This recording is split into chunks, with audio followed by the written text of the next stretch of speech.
All right, well, we are going to go ahead and talk about some different strategies that I want to give you to really stay productive during this time. So what we know for sure is that the whole world really has come to a standstill in the last few weeks. And we've had some great news on the real estate side with Governor Ducey saying that we are an essential industry, so that we are able to continue working, but it's really changed the way that we have had to do business.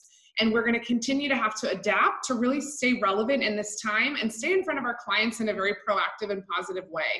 One thing I do know, though, is that a lot of agents are really struggling with how to maintain their business activities and not really sure how they can prospect during this time. So that's really the focus of today's class. So thanks for joining us, and let's get right into it. I am going to give you 15 great strategies by the end, so stay tuned. I found this quote online recently, and I really loved it, and I thought it was very relevant for the current climate that we're dealing with now. It says, "A brand's relationship with its customers is always important, but it has never been more critical than it is today. In circumstances like these, which are frightening, uncertain, and rapidly changing, clarity and reassurance is demanded."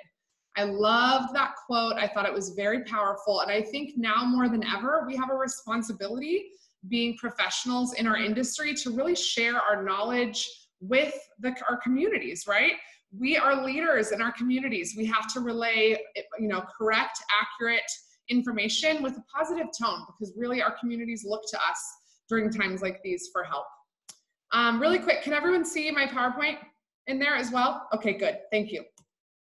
All right, next thing, a couple other challenges, things, just real quick suggestions on how and what to communicate during the COVID-19 crisis. I think people are really kind of curious about, what do I say and how do I say it? So we really believe that proactively communicate is the most important thing. Don't wait for people to reach out to you for questions. It's your job to really overly inform through emails, texts, videos, social media. Be more present than ever right now. That's what we would really recommend. With your communication, though, please be very compassionate and considerate.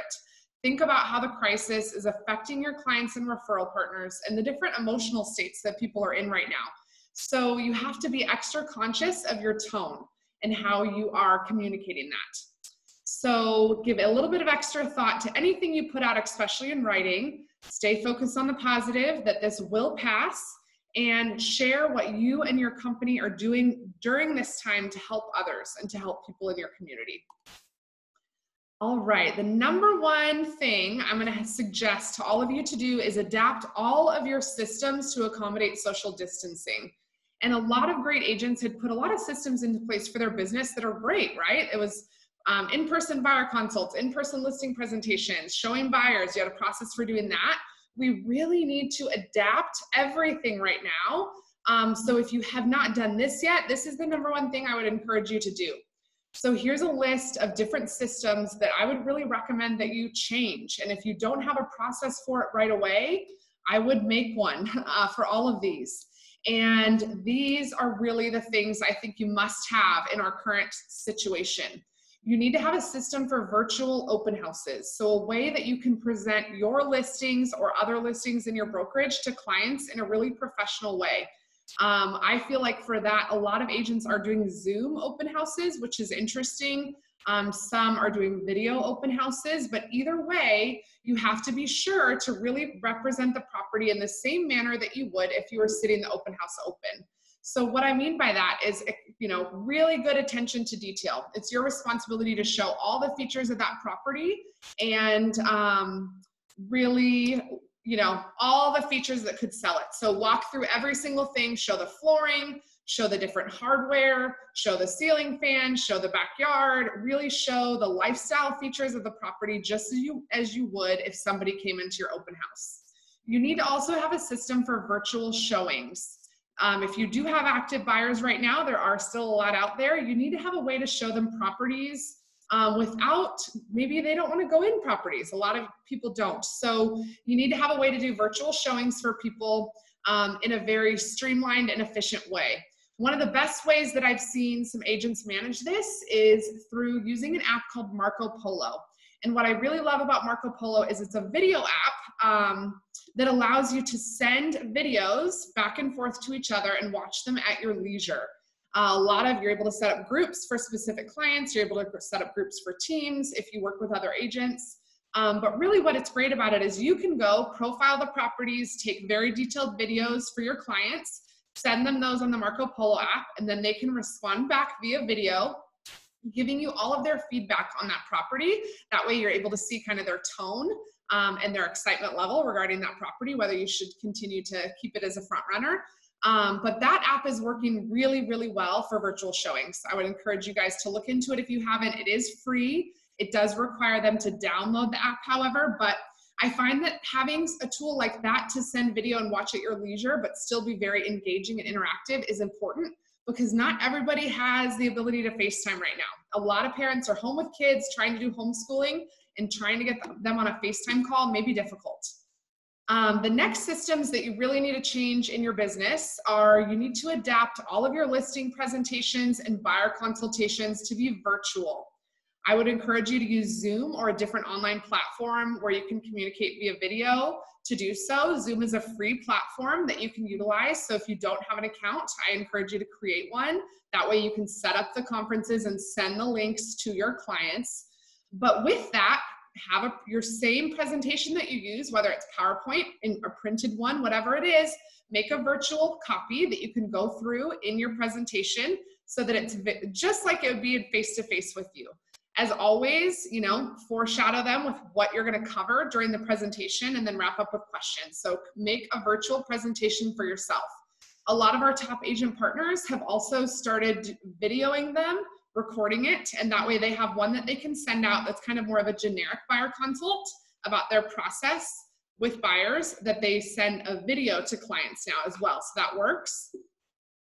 The next two systems I would encourage you to adapt in your business are a PDF fillable buyer questionnaire and a PDF fillable seller profile sheet.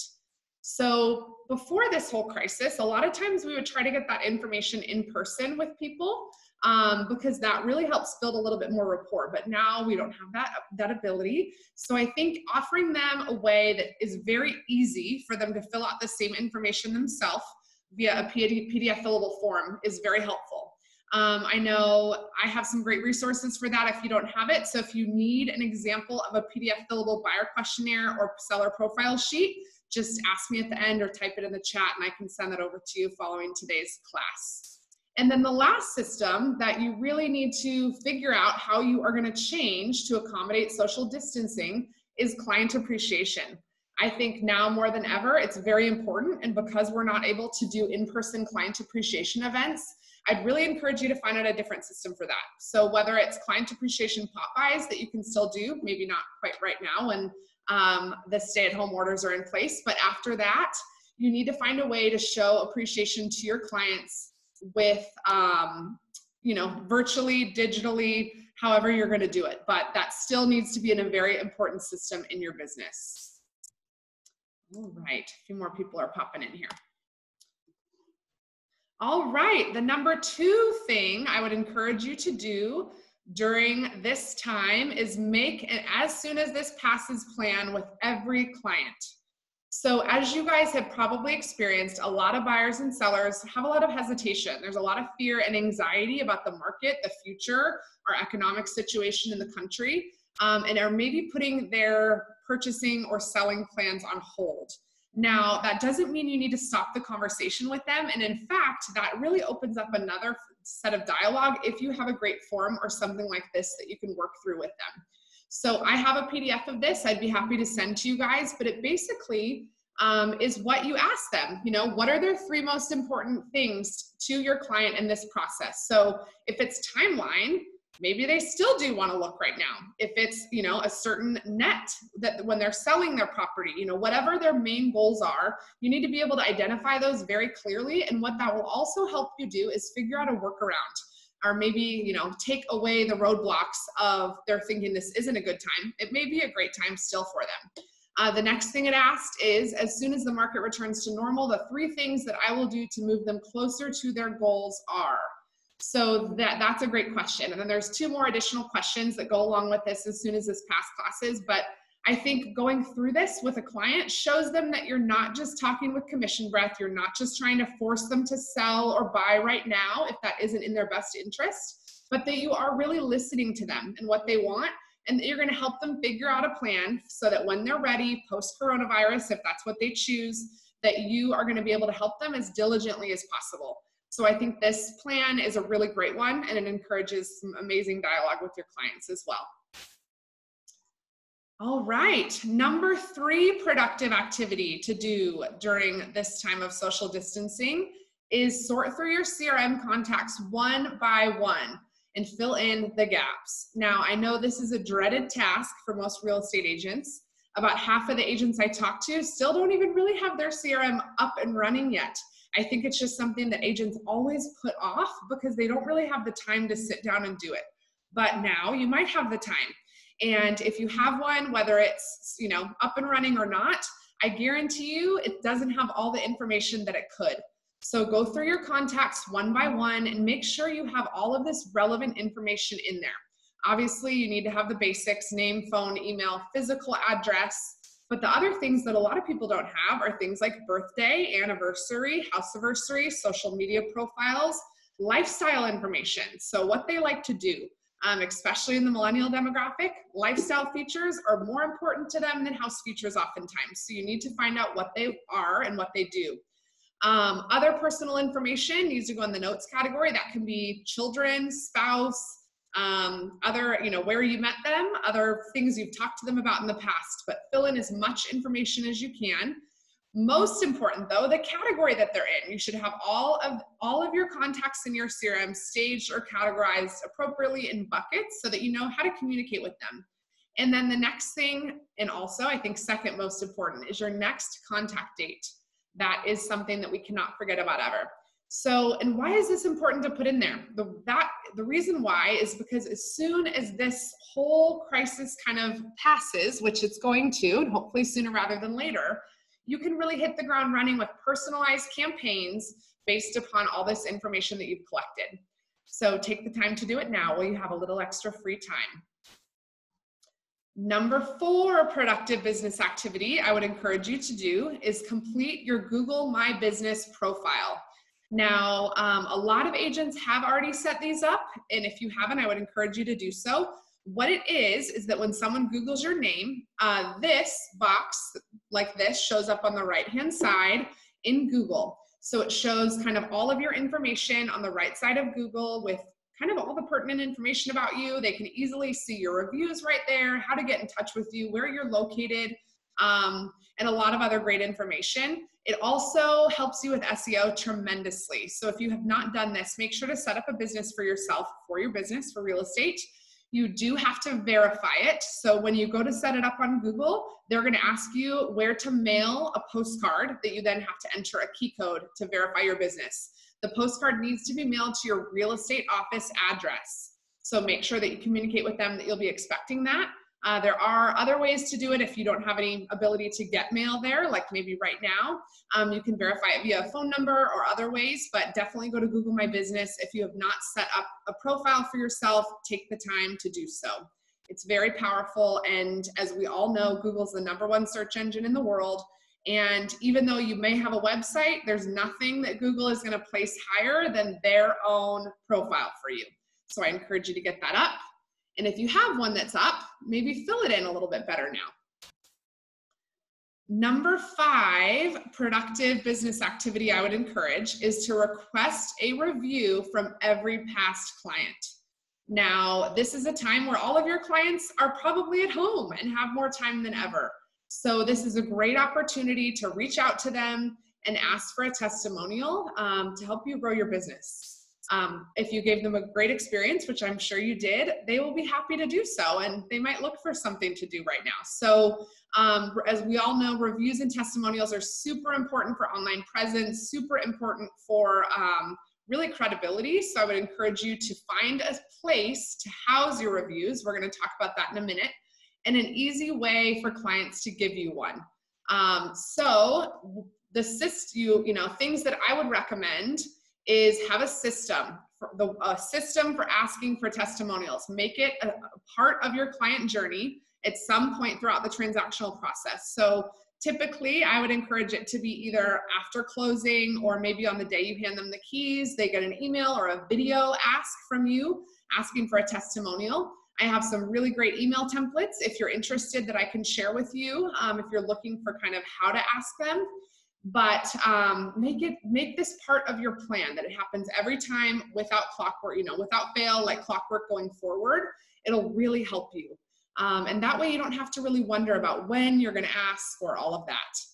Now, a system I really love is called Real Satisfied. Now, it's $99 a year, so there is a little bit of an added cost, but what I really like about it is that it syndicates those testimonials to multiple review sites at once. So the client can go to your Real Satisfied page, and from there, it'll also place that review, on your Zillow, on your whatever other systems you have review sites for. It'll publish them all there at one time.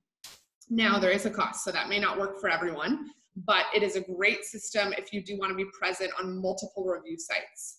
If you don't want to do that, or if you're just really wanting to do one and not manage others, I would highly, highly encourage you to get reviews, collect them on your Google business page. That is what I think is, the best place, really, because as we've all seen, there's been a lot of changes with Zillow, Trulia, Realtor.com, all of those, and we don't really know what the future brings or will bring for those companies. So instead of putting it on a platform that you don't control, put it on a platform that is relatively generic. Google is relatively generic. They're really not putting anybody in front of others unless you do ads, obviously. But as far as just typing a name in Google business page reviews are going to be the best. They will show here, right, if you have them, so that when people Google your name, they'll visually be able to see your reviews very clearly. So that's the place that I would encourage you to do so. Also, the thing I love about Google Business Reviews is that you can send them a link, and most of the time they don't have to log in. It already recognizes that they're logged in to whatever email system that they use. It knows who they are. So they just simply have to click posting as Liz Dysart, and it posts the review on their behalf, and they do verify it also that way. So I would, that's the system that I would encourage if you're looking for a free one. All right, number 6 productive business activity to do during this time of social distancing is don't stop prospecting. And this is a conversation I've had with a lot of our agent partners. They're really stuck on how do I prospect during this time. It's very delicate because you don't want to come off as insensitive or salesy. And I wouldn't encourage you to make those kind of calls. That's really not what I would encourage you to do now. But I think Letitia, is her name, said at the beginning, what she's doing is just making 5 calls a day to people in her sphere to have genuine conversations. And I think there's never been a better time than now to simply just call and check in. How are you doing? I mean, everybody is having some sort of struggle right now with what's going on. So I think being able to have a really honest conversation and offer value or resources to your clients that may not be anything related to real estate is what will really help you deepen your relationships. I've been doing this with my clients and my sphere, and I have helped with everything from learning resources for children to ways to find online workouts, to exercises, to videos, to Netflix shows. But just being able to give people any sort of value during this time of something they may be needing will go really far. So take the time to reach out to people. I would encourage you to make 5 calls a day, send 5 texts a day, send 5 emails a day, and write 5 thank you cards a day. Now, the thank you card one is a little tougher if you haven't had meetings, but even just thanks for taking my call today. I really enjoyed chatting with you. But that 3-sentence thank you card can go so far in really helping someone if they're having a hard time. So I encourage everyone to don't stop prospecting, just change the tone of your prospecting. Instead of maybe more direct asks for referrals, which I would not encourage you to do in this market, just ask how they're doing, just check in. But these contacts will enable that you don't have that huge decline in your business 3 months from now or whenever this is all lifted, that you are then just going forward because you've had all these meaningful conversations in the meantime. So don't stop the prospecting. All right, number 7, productive business activity I would encourage you guys to do when we have a little more time is to clean up your digital life.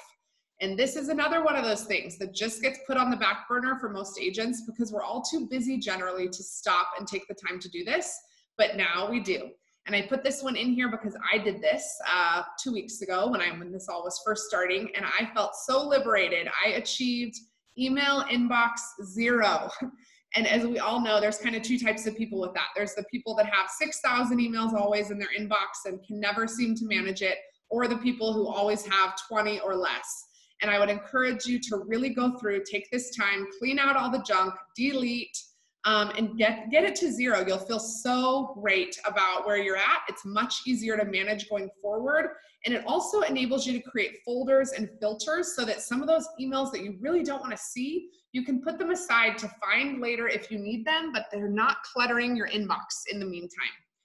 And then the second thing with this is organize your desktop. And I put a little screenshot here. How many of you guys have desktops that look like that? There's a million icons and it's hard to find things. I think, again, it's about 50% of people that I talk to, that's the way that they live digitally. That creates so much stress for me. I have to have my desktop a little more organized, and I would encourage you guys to same thing, create folders, create files, delete all the unneeded documents that you may have saved. It'll really help you feel more clear and focused when you are using your computer. So I would encourage you to do both of those things.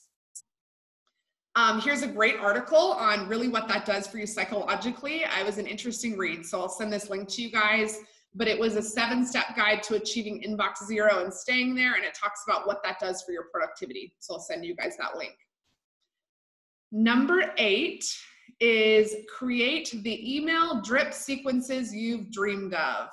And this is another major challenge and struggle for a lot of agents. I have so many that I've talked to, even though maybe they've set up their CRM, they still don't have their drip campaigns built. And I always say to them, what's the point of having a CRM and spending all these time, your time putting all of your contacts in if you don't have emails to then nurture those contacts? So now is a great time to do so. And what I would encourage you to do is, as you're going through in what we talked about in step 3, where you're sorting, going through one by one and categorizing them there, now you can set up drip email sequences based on the category.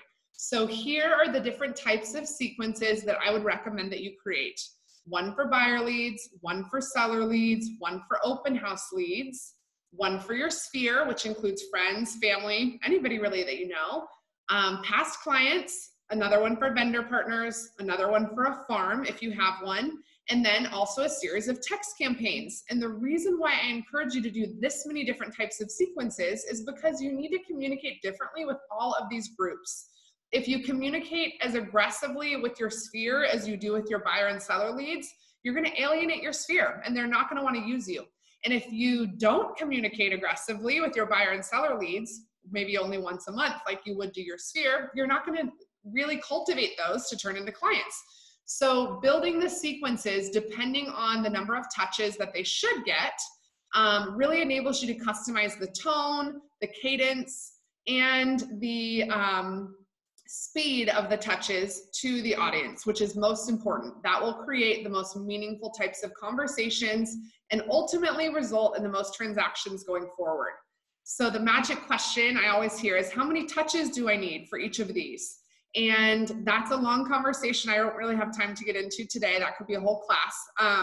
But I know that Tom Ferry and a lot of the other top coaches say that it's 24 to 36 a year for any lead source.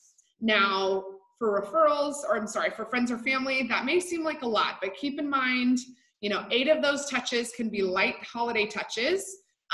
12 can be some sort of monthly market update, monthly touch, monthly event calendar that you send. So we're already at 20 just with those that aren't even really real estate related. So, make sure that you're keeping those in mind. With buyer and seller leads, they need to be hit a little more frequently, especially at the beginning. So those may have, 50 to 100 touches in a year, depending on the lead type. So we can get into that. If you have further questions, we can take the conversation offline after class. All right, number 9 is build out your social media profiles. And this is another thing that I think is more important now than ever. Because so many people are at home, A lot of people are more present on social media than ever because they're looking for distractions and something to do while they're there. I've seen a lot of agents post a lot of great content out there, but I want to remind you that your content is very important, but your profiles are more important. If a new person sees a piece of your content, the first thing that they're going to do is go back and check out your profile to see if you're credible, right? So in your profile, you have to make sure that it conveys all of the necessary information that you need for them to want to build a relationship with you, or at least continue receiving your communications. So what does a great profile include? A fantastic headshot. Now, if you're one of those people like me who has a little bit outdated headshot, go ahead and update it. People love new headshots. It's something that gets some of the most traction on social media. Your profile also should include a short bio about you. That should be not, I'm the #1 agent in the marketplace, blah, blah, blah, but simply just what you do and a little bit of personal information as well. It also needs to include ways to reach you. So if you are very active and present on social media, that may be send me a DM. If you're not, it may include a link to your website or your phone number. But obviously you need to make sure that people have a way to reach you if they want to. And then the last thing I would encourage you to include in your social media profiles is how are you different? You really have a short amount of characters to set yourself apart from all the other agents in the marketplace. So find something unique about yourself to showcase there. For a lot of agents, it's personal interests, or they make something funny, yogi, realtor who loves food, whatever it is. So something different, but it's really a way to be memorable and set yourself apart from other agents in the marketplace. So take times now to go back through, beef up your profiles on your social media pages, and make sure that they're conveying who you are now. A lot of times agents, build their profiles and never look at them again. And 5 years later, they're still having the same information on their profile. So you should really update those more frequently. Additionally, if you're looking for some information, here are some really great agents who are very present and relevant on social media in our marketplace who do a really great job and can really speak in their tone of voice and convey that on their profile. So be sure to check out those if you're looking for some great inspiration. All right, number 10 productive business activity is to create a social media content calendar. And this is another one of those things that I hear as an objection from agents all the time. I just don't have time every day to sit down and figure out what to post.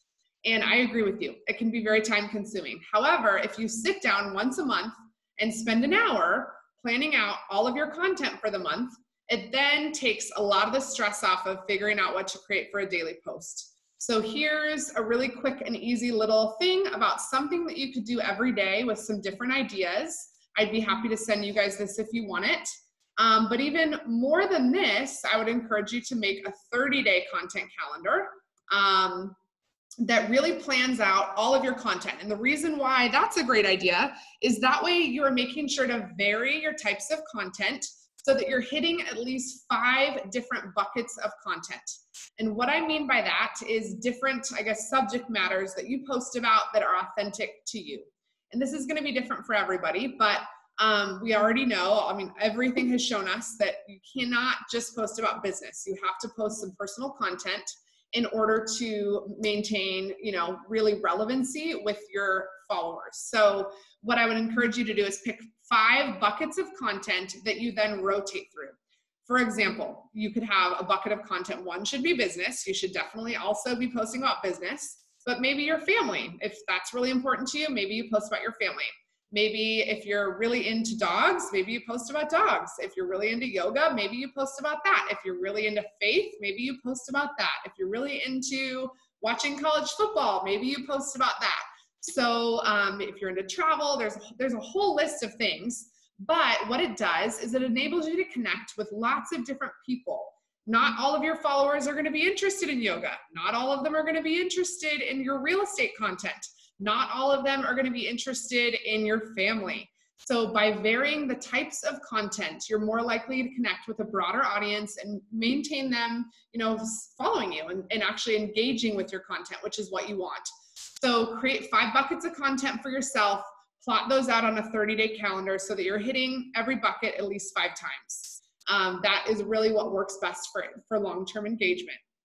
If you want a 30-day content calendar, I have a really great grid I'd be happy to share with you guys. So just ping me after the class if you want that. It really allows you to plot out a whole month, and it gives you a lot of great content ideas. And then for additional support or resources, I really love Katie Lance. She is amazing. I heard her at Inman about 4 years ago. She runs the Get Social Smart Academy. She has a great website with lots of downloadable resources. She has a YouTube channel and publishes new content weekly, but it's all about how to use social media for real estate and what the best practices are. So I would encourage you to follow her as well. All right. Let's see, number 11, productive thing to do right now is implement video now. And for those of you that have been using video in your business already, I applaud you. If you haven't, you have to do it. And now more than ever, because we can't have face-to-face meetings and go out and see people, call on people like we used to, video is literally more present and relevant, I think, than it will ever be. There's some interesting stats on why to use video. They've done all this research on buyers want video, sellers want video. Every group of people that we're looking to get in front of is utilizing video on a daily basis on a really high level. So figure out ways to implement video in your business. I have some great ideas here. A lot of people, when they think of video, they're like, oh my gosh, I'm not ready to create a YouTube channel. I don't want to put out, educational content. You don't have to. If you're not comfortable with that, that is totally okay. There are a lot of other great ways to utilize video with your clients to connect in a really meaningful way. Some of the best ways that my agent partners and agents that I've coached have done and utilized in their business is we've done videos before and after a listing presentation. So the before one is simply, hi, John and Mary, I'm so looking forward to meeting you tomorrow to discuss selling your property. I look forward to seeing you at 10 a.m. and, give them some foreshadowing. With that, I'd maybe include some comps as well and say I've attached some comps for you to review at your convenience. This way, I can be sure to answer any questions you have on the market temperature tomorrow. But whatever it is, send a video of yourself that's authentic.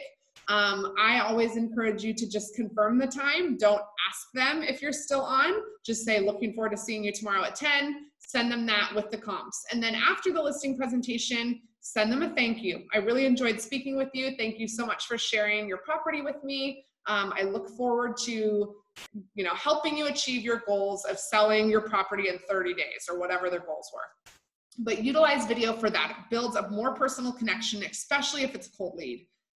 Same thing for buyer consults before and after. The only thing I would do differently is with a buyer consult prior to the appointment, I would send the video introducing yourself. That way they can, when they meet you or for the first time in person or not, they feel like they know you a little bit already because they saw you on video. But with the video, I would include that PDF fillable buyer questionnaire. That will enable them to do some homework prior to the meeting, and that way you can be sure, instead of having to ask an answer, you can just say, okay, I see that you're interested in this. Is that correct? It enables you to speed up the buyer consult and really dive in further to what their needs are. Same thing after, thank you for sharing, and then follow that with, I've done a preliminary search and here are some properties that fit the criteria that you're looking for, and include that.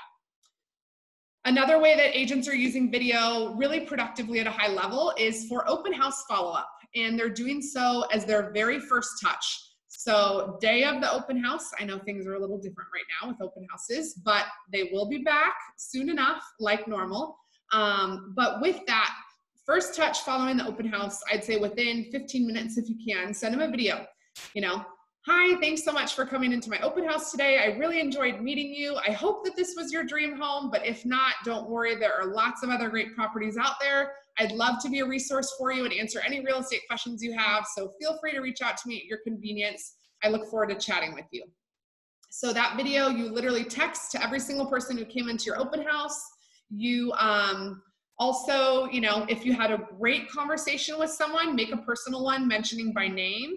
But if you didn't, record one generic one that you do in the property at the beginning of the open house and send that to all the people that you just met.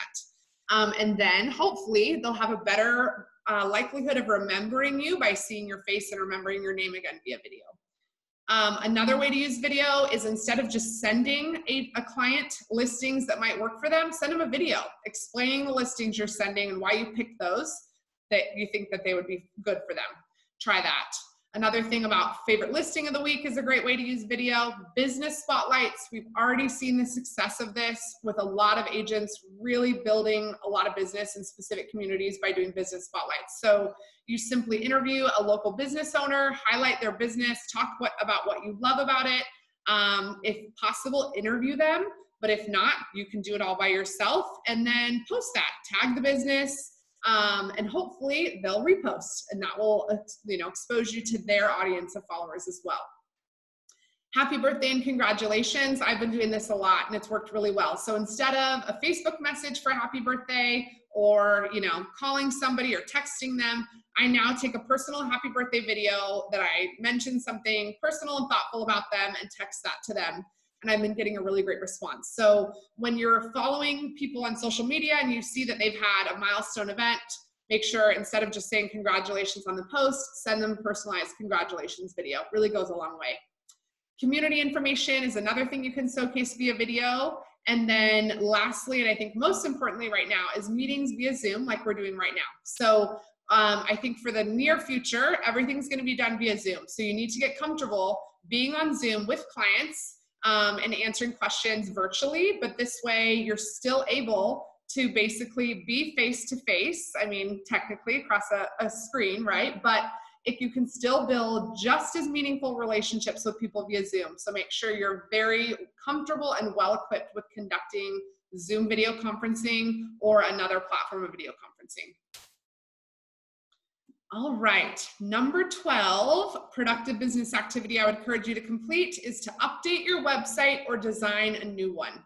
And this is another thing that a lot of agents forget about. You created one 3 years ago and you kind of forgot about it, right? That's very common. I hear that a lot. So go back through, take the time, see what needs to be updated, see what's no longer relevant. Check your SEO and see if it, even is working for you.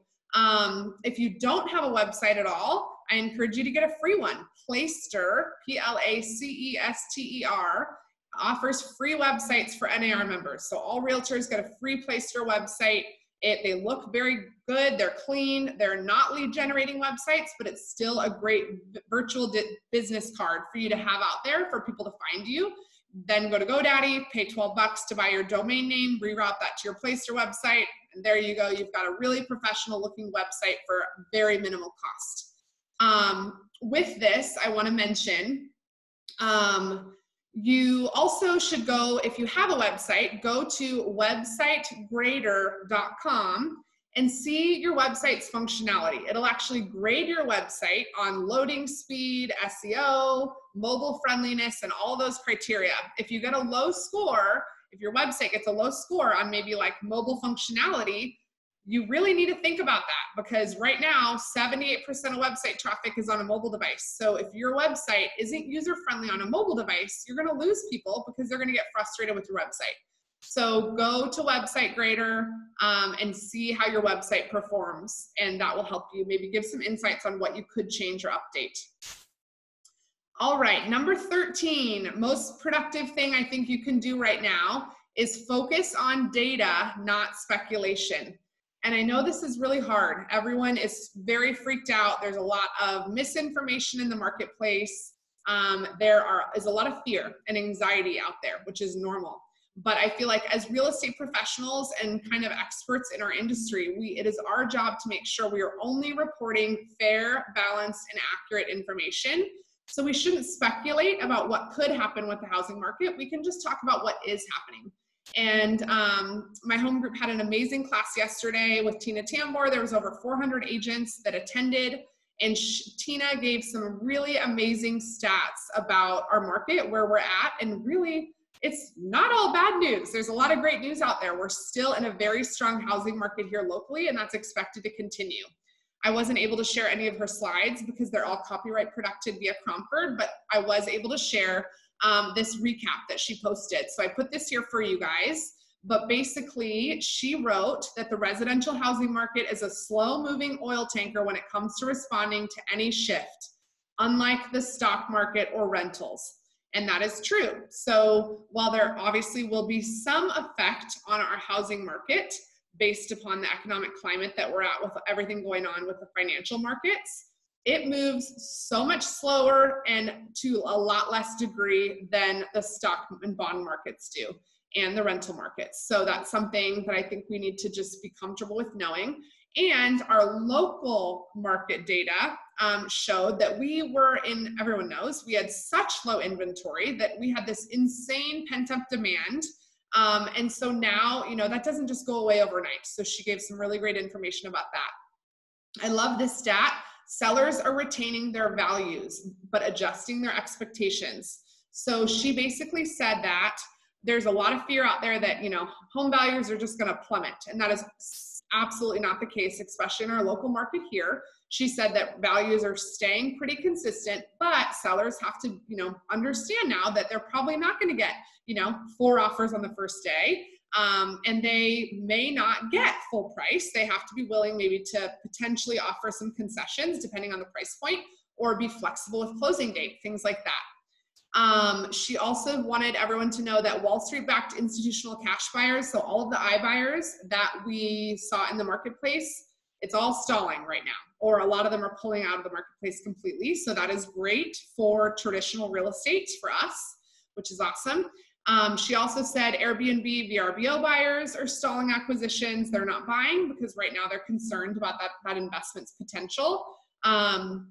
And owners of Airbnb or VRBOs are selling because of all the cancellations that are happening right now. If their properties were in a VRBO and now they're going to be sitting vacant for the next 3 months, they still have to pay their mortgages and overhead on those properties. So I think we're going to see a lot of those owners selling or converting to the long-term rental market.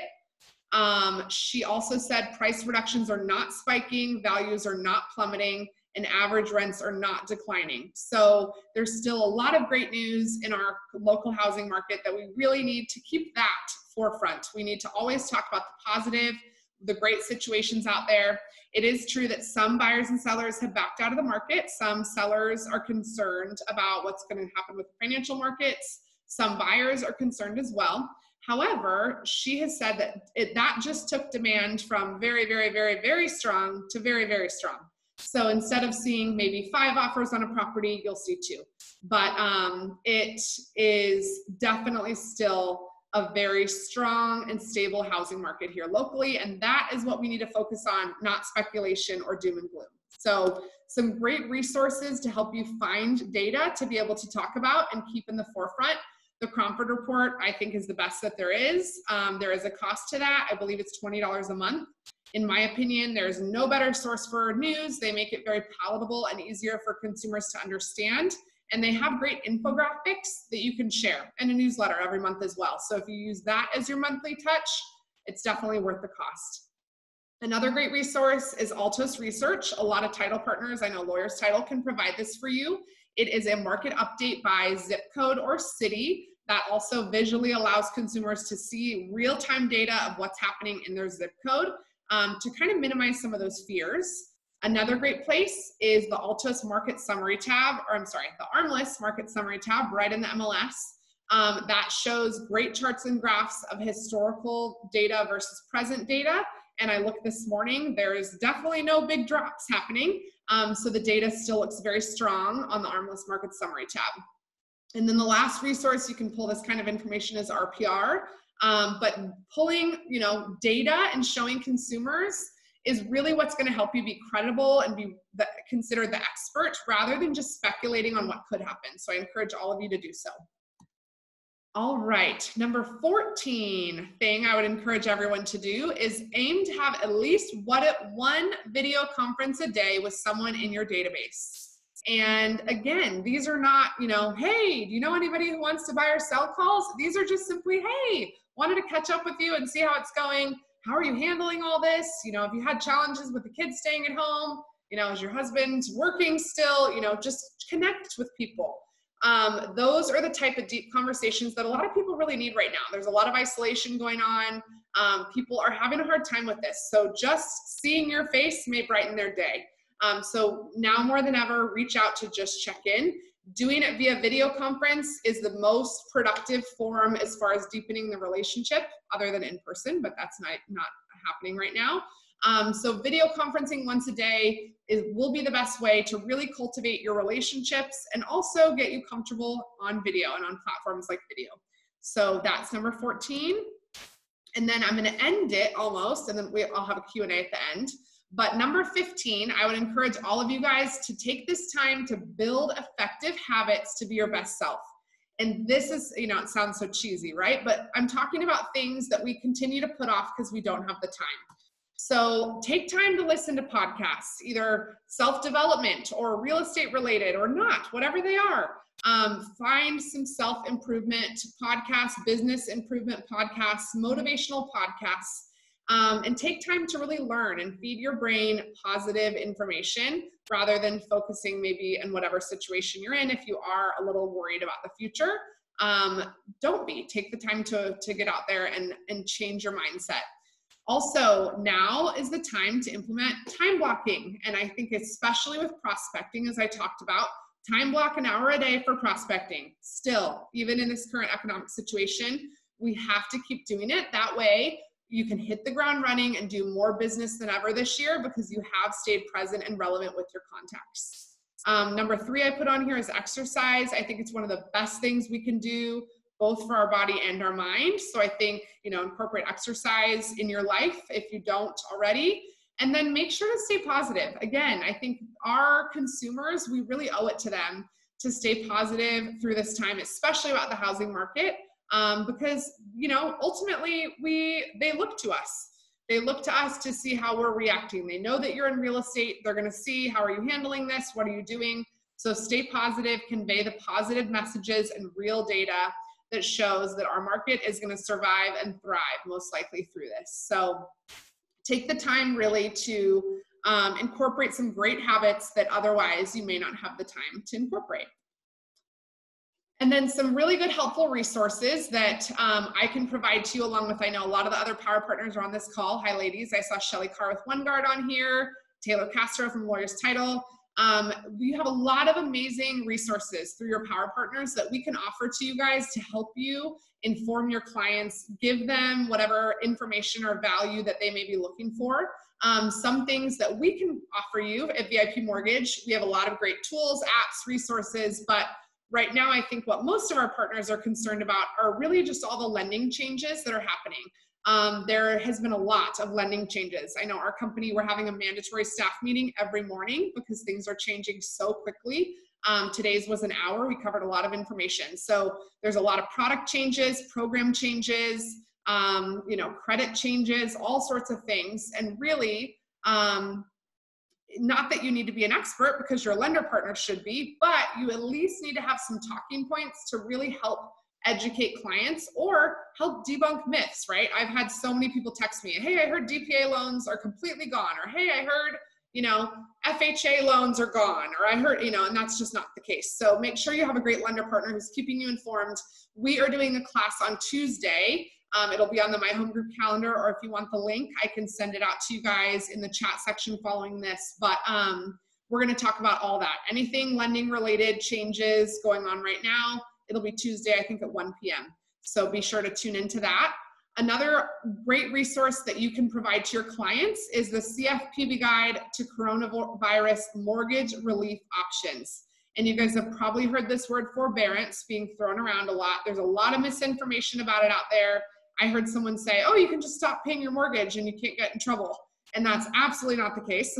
But there are options out there for people who are having trouble paying their mortgage because of losing their job or becoming ill with coronavirus. So there are options out there to them. I can send you guys a link to this guide that's published by the Consumer Federal Protection Bureau. So it's made for consumers to see.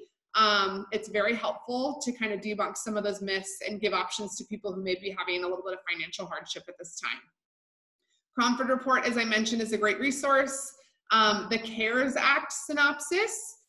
Everyone should know what the CARES Act is. It was, you know, big bill passed to help offer aid to people during this time.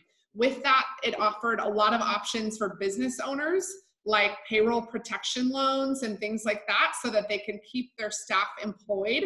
But there are a lot of people out there who have lost jobs or have had their hours drastically cut or things like that. and having resources to provide people, not that you are the expert because you're not, but just a place for them to look to find these resources that are not real estate really specific. You still can shine and win and really provide a lot of value by doing those things. So if you have or want any of these, let me know and I can provide them to you. And then now we are going to open it up for questions. So I'm going to stop sharing my screen so I can see you guys. And if you have questions, oh, can you see me? Sorry. If you have questions, just raise your hand or pop in, and I'd love to answer any of them. And I know there was some chat questions too, so I'm going to pull those up as well. So if anybody has a question, feel free to ask. Yeah, actually, in terms of the Zoom video, Jim Plummer. Hi, Jim. How are you? Everybody, I'm doing great. Just sitting here in my home office. Oh, good. Trying to avoid all of you personally as much as I want to. But in terms of the Zoom video, you know, this is my third. Actually, it's my fourth Zoom class that I took over the last. Probably within a week. I've never had a Zoom class or actually a Zoom seminar before. Most people haven't. This is new for everybody. Could there be a way we can maybe do a class to learn about Sure. Zoom? Absolutely. Yeah. Learn how to develop our own profile and then kind of work it that way. And then what are the costs for the platform? Is it pretty inexpensive? Yeah, so Kelly Harris, I saw just posted that she'll set up a class on Zoom. I'm happy to chime in, Kelly, if you need help on that class, but I do know that there is a free option for Zoom to create an account that enables you to have your own profile that you set up. You have your own Zoom like website link that then you send to clients to join videos with you. What it doesn't allow is for recording, and I think it only allows for like 9 or less people to be on the call at the one time. But for most agents, the free option is going to be plenty. If you want some more enhanced features, there's one that's like $15 a month that enables you to have some more options, like requiring registration, like you guys had to do today, or recording the whole thing. It enables you to do that. And it also enables you to then, I think, have up to 40 people on it once. So for most agents, I think the free version is going to be plenty, but Kelly did have a really good point that the free version only allows for calls or meetings up to 40 minutes in length. So you would just have to probably schedule, you'd probably have to schedule like 30-minute meetings and allow for a few minutes of questions at the end. I see. So it's 30 minutes per session. It's not like 30 minutes per month or anything like that. So no, it's technically 40 per session, but I would just do like when you scheduled your meeting, set them up for 30 minutes. That way you allow a little bit of time for yourself. So yeah, it looks like Kelly put a great link in the chat, and it looks like Shelly Carr has been a great resource for Zoom. She's helped some teams set it up as well. So we'll definitely get some more resources for you guys out for Zoom. And yeah, but great question, Jim. I think it is something new that we are all going to figure out, navigate together. All right, so now I'm going up here to chats. So how many pages would you create for virtual listing appointments? So it depends on your format. I think, my opinion for listing appointments is sending them the comps ahead of time is really productive, because that way you're not spending a lot of your in-person time talking about why this house sold for that, or why that house sold for that, or if their house is nicer or whatever. So I think by sending them the comps ahead of time, you eliminate a lot of the pages that would be in your normal listing presentation. And you can have something probably, I know, like a slideshow that I've created with a lot of agents. They have a Google slide presentation that they do, and it's about 10 slides usually. And then they bring some supplemental material specific to the client's property that they pull off of RPR or a tool like that. So I'd say, no more than probably 10 slides to go through with a couple supplemental resources. And then let's see, other questions. Kelly, can you send us copies of these forms? Yep, I'll send them to Kelly. She'll send them out. Let's see. And Google Business Profile. Do we need to enter a new email address or use the one we already have with Gmail? So, great question. I believe you set it up using your any Gmail address that you have. However, you're going to want to make sure that you basically change the display name, right? So if your Gmail address is, you know, prettygirl23@gmail, you're obviously not going to want to have that be your Google business name. So it will verify who you are by the Gmail address you already have created with Google, but then you're able to create your business name to reflect your professional real estate business name. With that, one thing I do want to mention is you have to put your physical address as your office address with your brokerage. I don't know if I mentioned that. And you need to have, you know, the brokerage name on there as well. Those are all ADRE regulations, so make sure. But yeah, the one you have with Gmail, Zoila, so that way you can log into your Gmail account or your Google account with whatever Gmail you have, and that'll be part of the Google suite of services up there. You'll be able to access it from that. It's pretty easy. Google does not require a fee to set that up, so that's super helpful. So it is free. The email template testimonials I'll send to Kelly so she can send to everyone. And let's see. Oh, Sylvia, I didn't know this. So they stopped offering a free website in December of 2019. I'm sorry, Sylvia, I had no idea. I'll try to find another free resource for you guys for websites then and see if I can give that to Kelly as a link. But I didn't know that about Placer. That was always the resource that I provided. And format for video conferencing, I use Zoom. There's also Google Classroom, Microsoft Teams. There's a bunch of others, Skype even. Oh, listen to the daily dose. I love that, Kelly. Avoid bad habits. So those are good things. And then, yeah, so Jim, to your comment, more info on changes and updates on mortgages, CARES Act. We're going to talk about all that on Tuesday. So join into that. And Kelly put the link there for the class on Tuesday. And let's see.